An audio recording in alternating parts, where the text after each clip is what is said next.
guys, it's Delilah Jack here, and I am going to tell you, yes, you, how to write 10,000 words in a day, because there is absolutely no doubt in my mind that you are capable of this. I absolutely know that you can do it.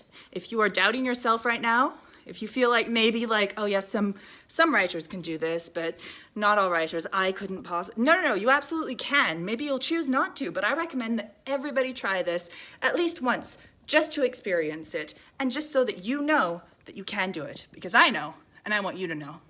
So, here are the steps. Let's do it. Now, I hear what you're saying.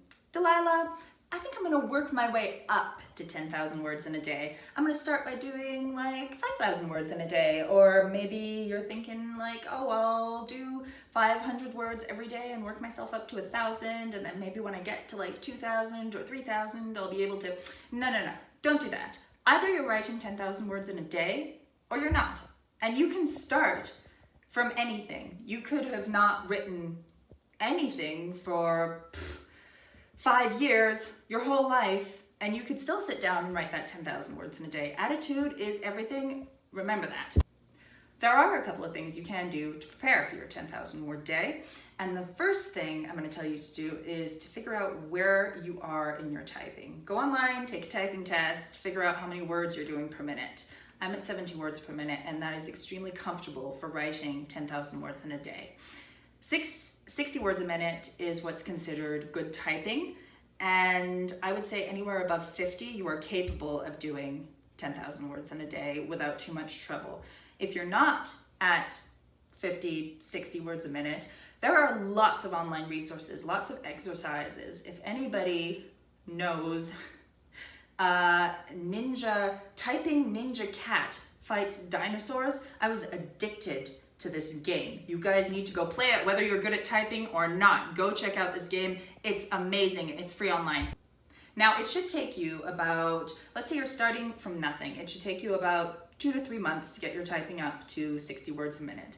So 2 or 3 months of your life, but then you're able to type forever, even if you're out of practice for a while. Once you have the skill, it's like riding a bicycle, you have it. So as a writer, I think that's totally good time invested and a much better use of your time than trying to write 500 words a day and build up to your 10,000 word day. I mean, if you're writing anyways, always good to write, but in terms of getting to this 10,000 word day, much more useful for you to be working on your typing. Because if you can't physically churn out the 10,000 words in the space of 24 hours, it's just not gonna happen. So we have to make sure that physically you are able to do this.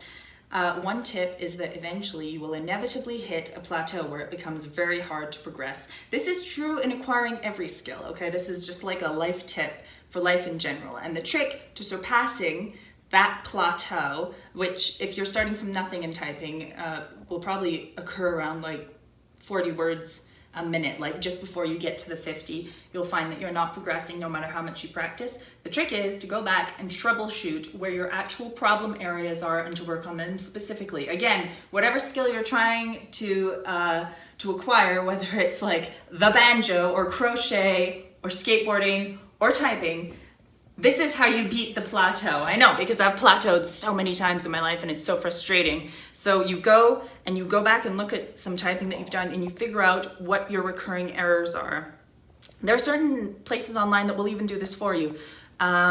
Because oftentimes in typing, it'll be that one particular finger is just not doing what it's supposed to be doing, or that there's a particular letter that just bamboozles you, or sometimes you'll have kind of a dyslexic moment where you always type one letter instead of the other letter every time. So you figure out what your problem areas are, and then you find exercises to work on them specifically. Now, once you've got the physically able done, there's only one more exercise that I'm gonna have you do, one more preparatory thing, okay?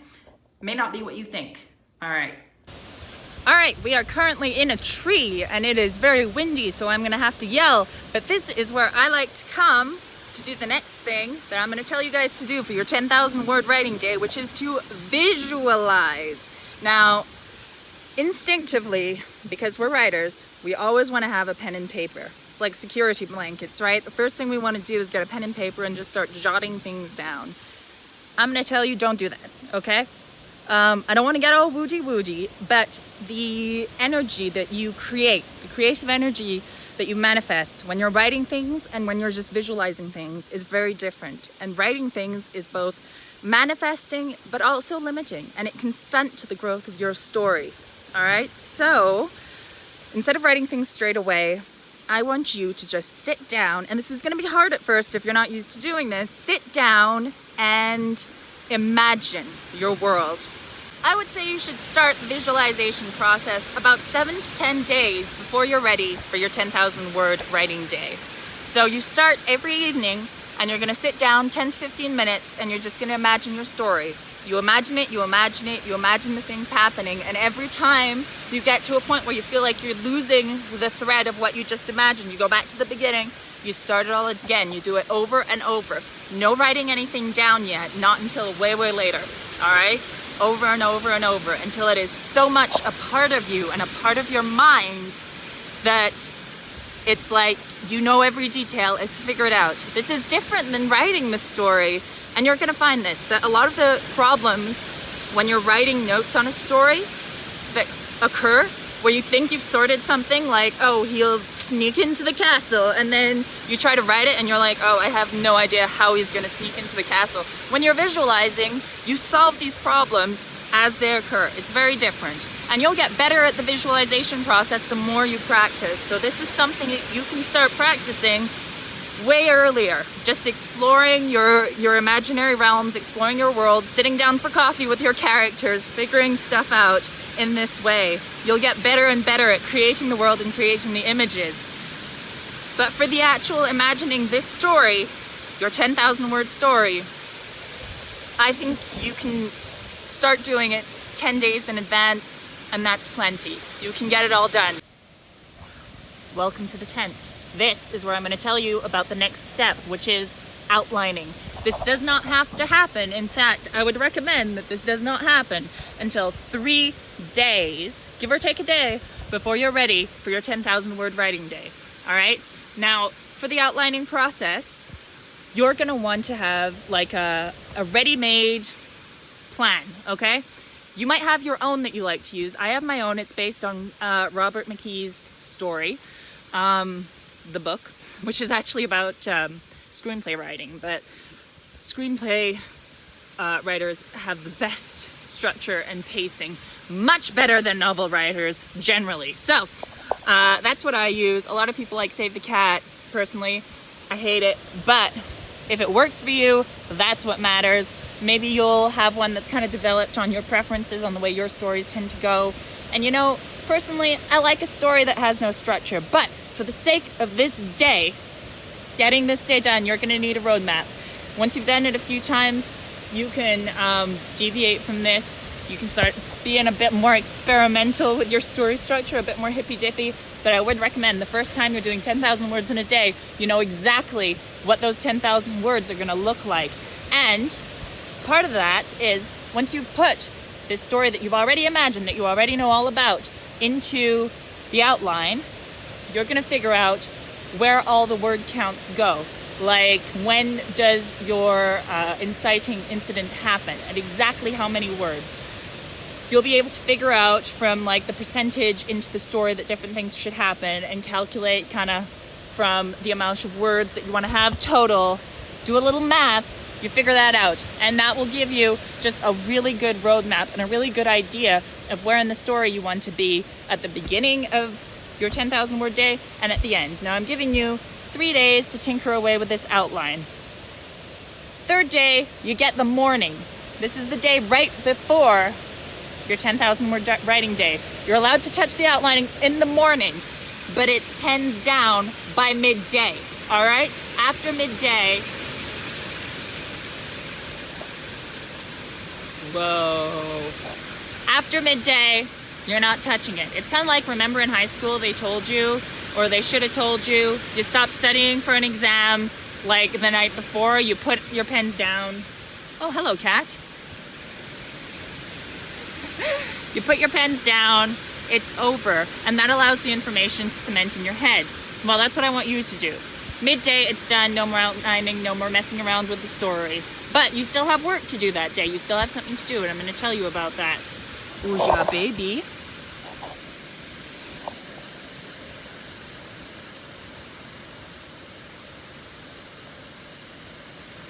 All right, we are now at the evening before your 10,000 word writing day. The outline is put away. We're not looking at it. We're not touching it. We're not thinking about it. And we are so excited about tomorrow because you are about to get to spend a whole day doing your life's work, fulfilling your vocation, exploring this world that you are so excited about, meeting these characters, going on this journey with them. This is the best. You are excited, you are hyped, you are happy to do this. There's no trepidation. This is going to be amazing, and you're going to do it because you said you would do it, and the things you say happen. You're magic like that. However, before we get to tomorrow and we get to go on this amazing adventure, there's one more thing that you're gonna do for me, and that is scheduling, okay? This is so important because you don't wanna have to think about anything. You're gonna be a slave to your story tomorrow, so you need to make sure that you're all set up and ready and you know exactly what you need to be doing and where you need to be at any time in the day. All right, so this is the last 10,000 word writing day I did. And you see I scheduled every moment of my day.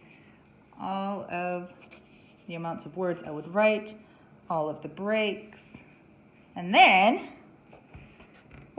I wrote a list of things that I would do during these breaks. All right? This list, crucial. Now when you're scheduling, and write down your schedule so you have it written, I suggest you write 1,000 words and then take a 20-minute break over and over until you get to your 10,000.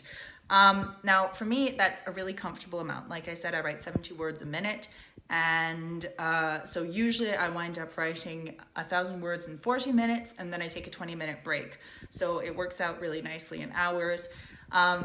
If you take a little bit longer to write your 1,000 words, that's fine. Your day is going to extend a little bit. You'll be doing a little bit of writing after dinner. That's okay. You can still do this. You drink a coffee, you're fine.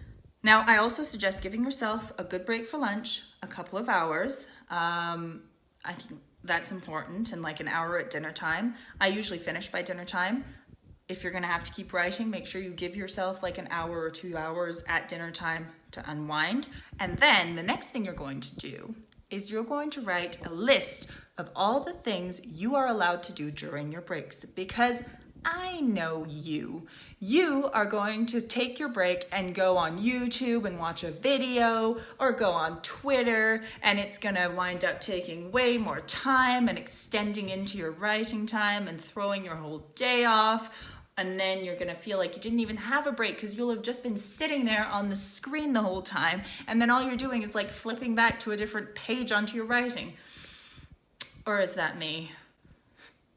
The point is, you want to make sure that you have a list of possible activities to do during your breaks. Again, you want to be able to think as little as possible about anything except your story. You're basically going into like an altered state of consciousness for the day tomorrow, and like a monk or a priest, some religious person, you want to be able to just follow your schedule completely and waste as little thought as you can on anything else so that you can kind of stay in this amazing zone.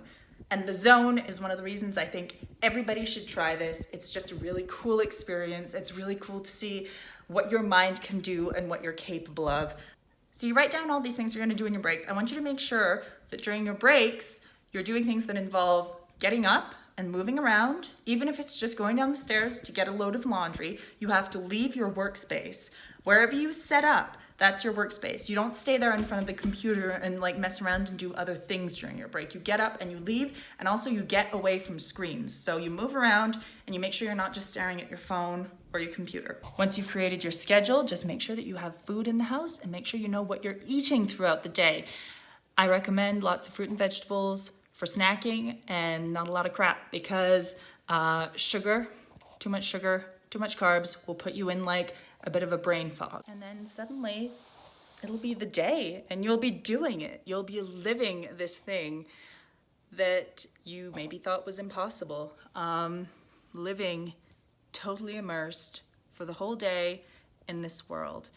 And my biggest advice for the day of is take care of yourself, because this is a huge undertaking, and you want to treat yourself like an athlete, like you're doing something really big, really challenging, so you need to make sure you're taking care of yourself mentally and physically leading up to it and during the day of. It's going to be really tempting to just like stray into this like Hunter S. Thompson persona, or like Dorothy Parker, just like drinking excessive coffee and smoking cigarettes and like drinking booze. But you know, in reality, to make this day sustainable and a good experience, I recommend trying to stay as healthy as you possibly can, taking good care of yourself, making sure that you are a good vessel for transmitting this creative work to the world.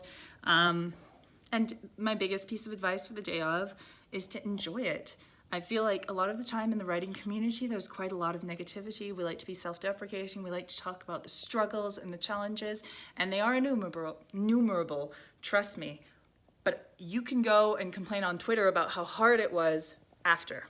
When you're in it, I want you to try as much as possible to stay positive and to stay excited about the fact that you are capable of creating this world with your words, and that you can immerse yourself completely, and that you have this whole day. What a luxury to just be in it, because ultimately that's what it's for. It's for you, so that you can experience this thing, so that you can go on this adventure. So just remember what you're doing it for. Just remember how special it is and how important it is. Oh, and let's not forget the final step. Enjoy a huge glass of wine after you're done, and go on Twitter and tell everybody what an amazing freaking thing you did, because you are clearly some kind of genius or something. All right, this is Delilah Jack. Remember, save a roller coaster, ride a clown.